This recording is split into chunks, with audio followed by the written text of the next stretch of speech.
Lorsque quelqu'un fait cette chose, des portes s'ouvrent automatiquement. Cette attitude extraordinaire va t'ouvrir des portes inimaginables. Aujourd'hui, nous allons parler de 7 attitudes qui vont t'ouvrir beaucoup de portes. Merci d'être là aujourd'hui. Ça va être une émission passionnante. Lorsqu'on parle des portes ouvertes de Dieu, il y a toujours un intérêt très grand. Pourquoi? Parce que on aime lorsque Dieu nous ouvre des portes. Et j'ai des bonnes nouvelles pour toi aujourd'hui. Dieu va t'ouvrir des portes. Il est celui qui ouvre des portes que personne ne pourra fermer. Alors, tu peux déjà commencer à écrire dans les commentaires « Dieu va m'ouvrir une porte extraordinaire. Cette année, la porte s'ouvre. Je suis prêt pour la porte ouverte dans ma vie. » N'hésite pas à écrire. On a des exponentialistes de partout dans le monde. Alors, je lis tous les commentaires et ça me bénit tellement lorsque je vois ces déclarations de foi. Et quand tu l'écris dans le commentaire, c'est comme si tu déclenches quelque chose dans le monde invisible parce que c'est une déclaration de foi. Alors, n'hésite pas à l'écrire. Je veux aussi, avant de plonger dans le sujet, te donner un accès à une formation tout à fait gratuite qui a été visionnée par des milliers de personnes qui s'appelle justement « Portes ouvertes ou fermées ». Comprendre ce que Dieu fait dans ta vie. Pourquoi? Parce que Dieu parle justement par des portes ouvertes et des portes fermées. Alors, je t'encourage vraiment à rejoindre cette formation. C'est le premier lien qui apparaît dans la description de cette vidéo et tu vas pouvoir avoir une explication encore plus détaillée. Aujourd'hui, je veux parler surtout de 7 attitudes que nous pouvons avoir et prépare-toi alors que tu vas appliquer ces attitudes, alors que tu vas commencer à vivre ces attitudes dans ta vie, quelque chose va être déclenché et tu pourras m'écrire par la suite pour le témoigner, mais des portes vont s'ouvrir dans ta vie. Il y a des attitudes bibliques que Dieu nous appelle à manifester, que lorsqu'on les manifeste, c'est hallucinant, ça ouvre des portes. La première de ces attitudes, c'est l'humilité. Je parle régulièrement de l'humilité parce que c'est un des plus grands trésors de la parole de Dieu, des enseignements de la parole de Dieu, qui est malheureusement quelque chose qui est pas assez vécu. Beaucoup de gens se privent de la bénédiction de l'humilité. En fait, Dieu réagit de façon directe à l'humilité et à l'opposé de l'humilité qui est l'orgueil. Il dit dans Jacques chapitre 4 verset 6, Dieu résiste aux orgueilleux. Donc, si tu veux être sûr que les portes se ferment, eh bien, sois orgueilleux. Et il fait grâce aux humbles. Alors, quand tu décides de servir dans l'humilité, d'avoir une attitude d'humilité, de choisir la route de l'humilité, c'est sûr qu'à court terme, tu peux avoir l'impression de perdre. À court terme, tu peux avoir l'impression de manquer, de passer à côté de plein de choses, mais prépare-toi, des portes formidables vont s'ouvrir. La deuxième attitude qui ouvre des grandes portes, c'est la gratitude. L'apôtre Paul dit dans 1 Thessaloniciens chapitre 5 verset 18, il dit « Rendez grâce en toutes choses ».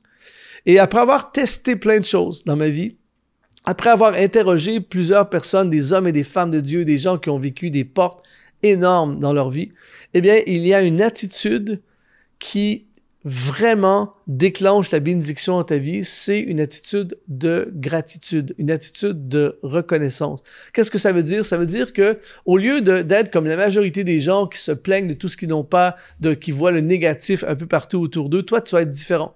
Tu vas être celui qui va dire « Merci Seigneur pour la vie. Merci Seigneur pour la provision. Merci Seigneur pour mon ordinateur. Merci Seigneur pour mon pasteur. Merci Seigneur pour mon église. Merci Seigneur pour le leader de louange de mon église. Merci Seigneur pour mon emploi. » Au lieu de dire « mon emploi, j'haïs mon emploi », merci Seigneur pour mon ministère, merci Seigneur pour toutes les personnes qui m'aident. Et quand tu adoptes cette attitude de reconnaissance, eh bien, ça déclenche une bénédiction du ciel. C'est difficile même à expliquer. Je te défie de l'essayer. Sois la personne la plus reconnaissante que tu connais dans les prochains mois et regarde des portes s'ouvrir. Écris dans les commentaires, les portes vont s'ouvrir. L'émission que tu regardes en ce moment est rendue possible grâce à des sponsors qu'on appelle les activateurs de destinée. Si tu veux toi aussi nous aider à continuer à diffuser ces émissions pour rejoindre le plus grand nombre, eh bien, tu peux aujourd'hui devenir un activateur de destinée. Tout ce que tu as à faire, c'est d'aller dans le lien qui apparaît dans la description de cette vidéo. De retour à ton émission. Troisième attitude qui ouvre des portes, et celle-ci, elle ouvre vraiment des portes, c'est l'excellence. Nous vivons dans un monde, et je le dis après avoir constaté, ce n'est pas un jugement, c'est une constatation, il y a de la médiocrité partout, dans les services publics. Il y a de la médiocrité dans le milieu du travail. Il y a de la médiocrité même parfois dans l'Église, malheureusement. Il y a de la médiocrité dans le service à la clientèle. Il y a de la médiocrité partout. Toi et moi, on va choisir aujourd'hui la route de l'excellence.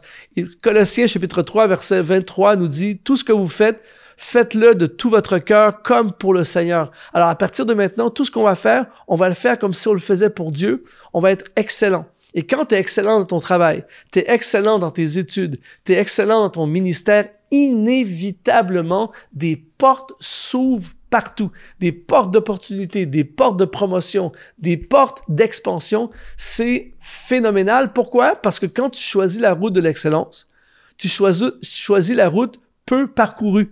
Tu te retrouves avec très peu de personnes sur cette route et donc tu te démarques automatiquement. Alors, écris dans les commentaires, je choisis l'excellence. Quatrième attitude qui va t'ouvrir des portes, mais des méga portes, c'est la foi active. Or, sans la foi, il est impossible d'être agréable à Dieu, de plaire à Dieu. Hébreux 11, verset 6. La foi active, c'est-à-dire que tu ne vas pas être quelqu'un qui a la foi seulement le dimanche matin au culte. Tu vis la foi. Il y a quelqu'un qui est malade, tu pries pour la personne. Tu pries pour que les situations se règlent. Tu fais des pas de foi. Tu oses y aller. Tu oses foncer. Tu oses le dire. Tu oses aller de l'avant. Tu oses répondre à ce que Dieu te demande de faire. Eh bien, sans le moindre équivoque, prépare-toi, je t'assure, ta vie va changer. Des portes vont s'ouvrir. Les hommes et les femmes de foi, ce sont eux dans la parole de Dieu qui ont vu justement les portes de la terre promise s'ouvrir, les portes de Jéricho s'ouvrir, les portes de Canaan s'ouvrir. Alors, des portes vont s'ouvrir sur ta vie. Tu peux même le déclarer dans les commentaires. La porte s'ouvre pour moi. Sixième attitude qui va t'ouvrir des portes. Celle-ci, c'est juste phénoménal. C'est la générosité. Donnez et vous sera donné, Luc chapitre 6, verset 38, et la multitude des passages, en fait, c'est partout dans la Bible. Et il y a ce que j'appelle les mystères du royaume. Les mystères du royaume, c'est simple, c'est qu'il y a des lois dans le royaume de Dieu, des principes dans le royaume de Dieu qui sont exponentiels, c'est-à-dire et qui sont hallucinants. C'est-à-dire que on ne peut pas tous les expliquer avec la logique, mais quand tu les fais, ça déclenche automatiquement quelque chose. Et l'un des principes qui est béni de Dieu, mais quand on dit béni, c'est ultra béni de Dieu, c'est la générosité. Quand tu décides d'être généreux avec tes finances, quand tu décides d'être généreux avec tes possessions, quand tu décides d'être généreux avec tes talents, quand tu décides d'être généreux avec ton cœur, ton temps, tu donnes de ton temps, tu donnes de ton cœur, tu donnes tes conseils, tu donnes ton amour, tu donnes ton argent, tu donnes tes ressources, tu es généreux avec les gens autour de toi, eh bien, quand ça devient un style de vie, eh bien, c'est énorme les portes qui s'ouvrent. Tu vas avoir des portes financières qui vont s'ouvrir, tu vas avoir des portes d'opportunités, tu vas avoir des portes de surnaturel, tu vas avoir des portes de relationnelles, tu vas avoir des portes de possibilités, de promotion. C'est incroyable. Et c'est pour ça que notre adversaire, le diable, veut nous garder dans le mensonge et nous garder dans « tout garder pour moi ». Garder mes idées, garder mon argent, garder mes possessions, tu vois, parce qu'il veut pas que ces portes s'ouvrent. Mais toi et moi, on va devenir les personnes les plus généreuses qu'on connaît. Tu peux même l'écrire dans les commentaires, je veux être une personne généreuse. Fais le test. Fais le test. À partir de maintenant, à chaque fois que tu as une opportunité d'être généreux envers quelqu'un, fais-le. Et sois attentif. Regarde les portes s'ouvrir. Et des fois, c'est automatique, c'est dans les heures qui suivent, des fois, c'est dans les jours qui suivent. Et des fois, c'est pas la même chose. Tu vas faire un acte de générosité. Par exemple, tu vas faire un don financier à quelqu'un et c'est une porte de quelque chose qui n'a rien à voir qui va s'ouvrir, mais c'est une porte. Tu vas donner ton cœur à quelqu'un, tu vas donner de l'amour à quelqu'un, tu vas donner un conseil à quelqu'un, tu vas être généreux avec ton temps avec quelqu'un, et tout à coup, il y a une porte d'opportunité qui s'ouvre. C'est à chaque fois. Et c'est pour ça que ceux qui adoptent cette attitude vont voir des portes s'ouvrir. La 7e porte, c'est la bienveillance et le service. Éphésiens chapitre 6, verset 7, « Servez les autres comme si vous serviez le Seigneur lui-même. » L'une des choses, encore une fois, ça fait partie des principes du royaume, le cœur du serviteur. Celui qui choisit de servir les autres, celui qui agit avec bienveillance envers les autres, celui qui se donne pour les autres, eh bien, c'est illogique dans la pensée égocentrique, la pensée narcissique, la pensée de moi, de faire ça. Mais toi et moi, puisqu'on croit au principe du royaume et on veut voir des portes s'ouvrir, eh bien, on va commencer à servir les gens plus que jamais. Et tu vas voir, pour ton ministère, des portes vont s'ouvrir. Pour ta carrière, des portes vont s'ouvrir. Sers ton patron, sers tes collègues de travail, sers les gens autour de toi dans l'Église. Sois au service des autres et tu déclenches l'ouverture de portes extraordinaires. Si ça te parle, écris « Amen » dans les commentaires. Dis « Luc, je veux voir des portes s'ouvrir dans ma vie, je le crois. » Si ça t'a parlé, eh bien, il faut absolument que tu rejoignes ma formation qui est 100% gratuite, qui s'appelle « Portes ouvertes ou fermées ». Comprendre ce que Dieu fait dans ta vie. La porte s'est fermée, voici pourquoi. La porte s'est ouverte, voici pourquoi. C'est une formation à suivre absolument. C'est le premier lien qui apparaît sous cette vidéo. Merci d'être resté jusqu'à la fin de cette vidéo et je te dis, sois méga exponentialisé.